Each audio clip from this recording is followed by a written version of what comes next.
Hi friends, இன்றைக்கி mutton kebab எப்படி செய்கிறதுன்னு பார்க்கலாமா? இப்போ வந்து குர்பான் கறி எல்லார் வீட்லேயுமே இருக்கும். அதனால் இந்த ரெசிபி வந்து நீங்கள் கண்டிப்பாக ஒரு முறை செஞ்சு பாருங்கள். ரொம்பவே நல்லாயிருக்கும்.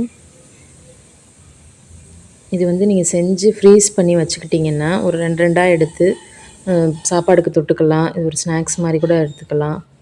நல்லாயிருக்கும். ஒரு 10 டேஸ் வரைக்கும் அப்படியே இருக்கும். ஃப்ரீசரில் வச்சு ஸ்டோர் பண்ணிங்கன்னா தேவைக்கு எடுத்து யூஸ் பண்ணிக்கலாம். வாங்க இதை எப்படி செய்கிறதுன்னு பார்க்கலாம். இதுக்கு நான் வந்து ஒரு 1 கேஜி மீட் எடுத்திருக்கேன். ஆட்டுக்கறி தான். அது வந்து எலும்பு இல்லாமல் நல்லா தனி கறியாக பார்த்து சின்ன சின்னதாக வெட்டி எடுத்துக்கோங்க. இதுக்கு வந்து நான் ஒரு 100 கிராம் கடலைப்பருப்பு வந்து சேர்த்துக்கிறேன். இதுக்கு வந்து ஒரு பெரிய வெங்காயம் வந்து ஒரு 3 வந்து ரஃப்பாக வந்து சாப் பண்ணி வச்சுருக்கேன். காரத்துக்கு வந்து ஒரு 7லேருந்து 8 பச்சை மிளகா சேர்த்துக்கிறேன். 1 கிலோ கறிக்கு வந்து இந்த காரம் வந்து சரியாக இருந்துச்சு எனக்கு. அரைக்கட்டு மல்லி, புதினா ஒரு கைப்பிடி,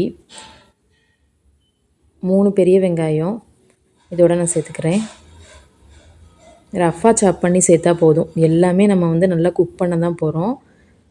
அதனால் பொடிசாக கட் பண்ணணும்லாம் அவசியம் இல்லை. இப்போ இதுக்கு வந்து சேர்க்க வேண்டிய மசாலா பொருட்கள் என்னென்னு சொல்கிறேன். சோம்பு வந்து 2 டீஸ்பூன் எடுத்திருக்கேன். மிளகாய்த்தூள் வந்து 3 ஸ்பூன், மஞ்சத்தூள் 1.5 ஸ்பூன், பட்டை கிராம்பு ஏலக்காய் தூள் வந்து ஒரு 1.5 ஸ்பூன் எடுத்திருக்கேன். நீங்கள் முழுசாக கூட போடலாம் ஸ்பைசஸ்லாம், பட்டை கிராம்பு ஏலக்காய்லாம். ஏன்னா இதை வந்து நம்ம அரைக்க தான் போகிறோம். இதோட 2 ஸ்பூன் வந்து மல்லித்தூள் சேர்த்துருக்கேன்.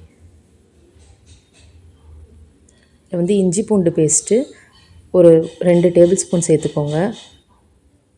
இதுவும் அதே மாதிரி தான், இஞ்சி பூண்டு முழுசாக கூட நீங்கள் போடலாம். பொடி பொடியாக வெட்டி கூட இதை ஆட் பண்ணிக்கலாம். தேவைக்கு உப்பு, இது மூழ்கிற அளவுக்கு கொஞ்சம் தண்ணி.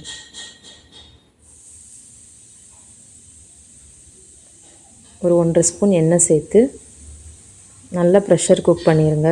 நல்லா ஒரு 10 விசில் கூட போட்டு அப்படியே டிஸ்டர்ப் பண்ணாமல் வச்சுருங்க. ப்ரெஷர்லாம் ரிலீஸ் பண்ணி விட வேணாம்.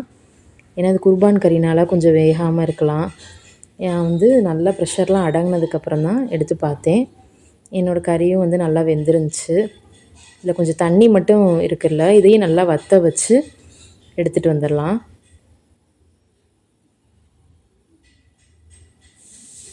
இப்போ பாருங்கள், நல்லா தண்ணிலாம் வற்றி இப்படி ட்ரையாக இருக்குது. இப்படி சாப்பிடும்போதே ரொம்ப டேஸ்ட்டாக இருந்துச்சு.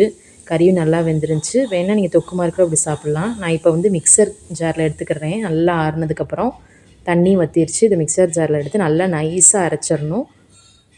இப்போ இதுக்கு வந்து ஒரு ஸ்மோக்கி ஃப்ளேவர் கொடுக்குறதுக்காண்டி அடுப்பு கறி இருக்குல்ல, அது வந்து கங்கு கொஞ்சம் நான் ஃபார்ம் பண்ணியிருக்கேன். அதில் ஒரு 2-3 ட்ராப் நெய் ஊற்றி அப்படியே ஒரு 20 நிமிஷம் வச்சுருங்க.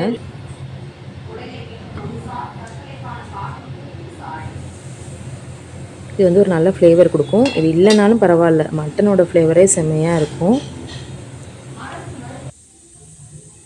இப்போ இதை வந்து சின்ன சின்ன பால்ஸாக உங்களுக்கு விருப்பப்பட்ட ஷேப்பில் நீங்கள் தட்டிக்கோங்க. நீளமாக கூட தட்டிக்கலாம், கபாப் ஸ்டைலில் கடையிலலாம் இருக்க மாதிரி. நான் வந்து கட்லெட் மாதிரி வட்ட வட்டமாக தட்டி பொரிச்சிருந்தேன். கண்டிப்பாக ஒரு முறை ட்ரை பண்ணி பாருங்கள். ரொம்ப நல்லா இருந்துச்சு. செஞ்சு ஃப்ரிட்ஜில் வச்சுக்கிட்டிங்கன்னா டிஃபன் பாக்ஸுக்கெலாம் பேக் பண்ணும்போது ஒரு 2 பீஸ் வச்சு விட்டோம்னா நல்லாயிருக்கும். பை ஃப்ரெண்ட்ஸ், நான் இன்னொரு வீடியோவில் உங்களை பார்க்குறேன்.